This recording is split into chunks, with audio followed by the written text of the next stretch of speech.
High everyone. So यो daily routine मेरो चाहिँ भन्ने चाहिँ आजको टपिक रहेछ। अनि चाहिँ मेरो रुटिन चाहिँ अब भन्नुपर्दाखेरि चाहिँ एकदमै नर्मल छ है। म चाहिँ अब काम गर्छु होइन, म डे नाइट काम गर्छु। अनि सँगै चाहिँ म मेरो यो अनलाइन बिजनेस रन गरिरहेको छु। अब डे नाइट काम के अरे भएर चाहिँ अलिकति तलमाथि चाहिँ हुन्छ है, हुँदो रहेछ है। तर चाहिँ अब म चाहिँ राम्रोसँग चाहिँ म ब्यालेन्स गरिरहेको छु। किन भन्दाखेरि चाहिँ अब यो मलाई यो जुन चाहिँ मैले यो अनलाइन बिजनेसमा चाहिँ आएँ होइन, त्यसपछि मैले कति धेरै कुराहरू सिकेँ है। त्यसमा पनि मैले चाहिँ अब टाइम चाहिँ कसरी चाहिँ म्यानेज गर्ने होइन, टाइम चाहिँ कतिको इम्पोर्टेन्ट छ अनि कसरी चाहिँ अब ब्यालेन्स गरेर चाहिँ होइन के अरे यो आफ्नो यो बिजनेस पनि चाहिँ रन गर्ने भनेर चाहिँ मैले सिकेँ। यहाँबाट चाहिँ मैले सिकेँ होइन, सिकिरहेको छु।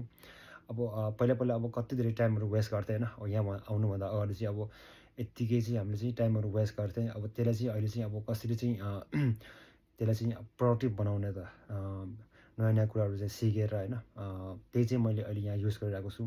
म चाहिँ हाम्रो यहाँ चाहिँ ट्रेनिङहरू हुन्छ होइन, म ट्रेनिङहरू हेर्छु, म कन्टेन्ट बनाउँछु।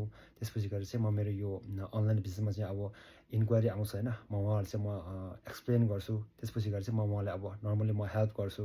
सो त्यसरी नै मेरो रुटिन चाहिँ मेरो चलिरहेको छ है। सो त्यही भएर चाहिँ अब त्यही हो नर्मली चाहिँ म होइन म काम गर्छु। त्यसपछि गएर चाहिँ म मेरो यो अनलाइन बिजनेस पनि गरिरहेको छु। सो अलिकति अब हिजोभन्दा चाहिँ आज अलिकति 1% बेटर देन यस्टरडे चाहिँ म हुँदैछु है।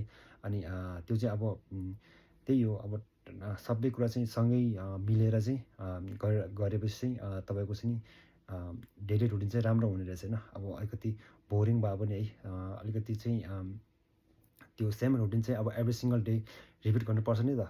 अनि त्यही भएर चाहिँ अलिकति अब त्यो भए पनि पछि गएर चाहिँ तपाईँले चाहिँ होइन तपाईँकै त्यसको लागि चाहिँ राम्रो हुन्छ है, के अरे हुँदो रहेछ। त्यही भएर चाहिँ मेरो चाहिँ मेरो त्यही नै छ। सो तपाईँहरू पनि टाइम वेस्ट चाहिँ नगर्नु होला है। केही गर्नु मन छ भनेपछि त्यो चाहिँ गरिहाल्नु होला भनेर चाहिँ भन्न चाहन्छु। सो यति नै हो मेरो चाहिँ।